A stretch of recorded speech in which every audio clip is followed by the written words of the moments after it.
শেষ মুহূর্তে জমে উঠেছে বেনাপোল পৌরসভা নির্বাচন। চলছে মিছিল, মিটিং, গণসংযোগ ও জনসভা। প্রার্থী আর কর্মীদের পদচারণায় মুখরিত রয়েছে পৌর এলাকা। অনেকদিন পরে নির্বাচন হয়, ভোটাররাও মহা খুশি।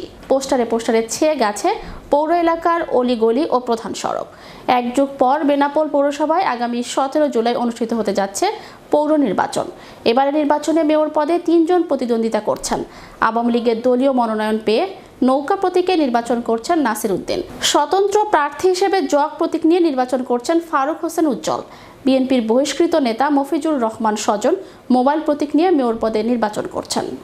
আমরা চাই যে ভোটটা পুনরায় আবার সুন্দরভাবে হোক, আর আমাদের যে প্রার্থীকে আমরা চাই সে আমাদের ভোটের জয়যুক্ত হয়ে আমাদের এলাকায় যে উন্নয়নের কাজগুলো আছে সেগুলো ওনারা সুন্দরভাবে করুক।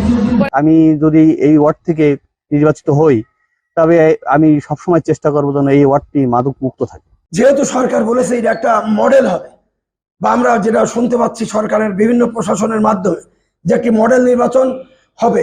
জনমানুষের মাঝে দীর্ঘদিন রয়েছি, তাদের সাথে আমার একটি নারী সম্পর্ক, একটা পারিবারিক সম্পর্ক আছে। পারিবারিকভাবে আমি রাজনৈতিক, আমি সুষ্ঠু সুন্দর নির্বাচন হলে শতভাগ বিজয়ের ব্যাপারে আশাবাদী। পৌরসভা নির্বাচনে মোট 12টি ভোট কেন্দ্র, এখানে 30,385 জন ভোটার নির্বাচনে ভোট দিবেন। আমরা ইতিমধ্যে আগামী 14 এবং 15 তারিখে ভোট গ্রহণ কর্মকর্তাদের প্রশিক্ষণ অনুষ্ঠিত হবে। আপনারা ইতিমধ্যে দেখেছেন যে আমরা প্রার্থীদেরকে নিয়ে নির্বাচন কমিশন মত বিনিময় সভা করেছে, আমরা আইন শৃঙ্খলা সভা করেছি এবং আজকে বিকেলবেলা আমাদের জেলা প্রশাসক মহোদয়ের নেতৃত্বে কোর কমিটির একটা মিটিং আছে। নির্বাচন উপলক্ষে প্রতিটি ভোট কেন্দ্রে এবং কক্ষে সিসিটিভির লাগানোর ব্যবস্থা করা হয়েছে। এছাড়া নির্বাচন কমিশনের নিজস্ব পর্যবেক্ষক নিয়োগ প্রদান করা হয়েছে।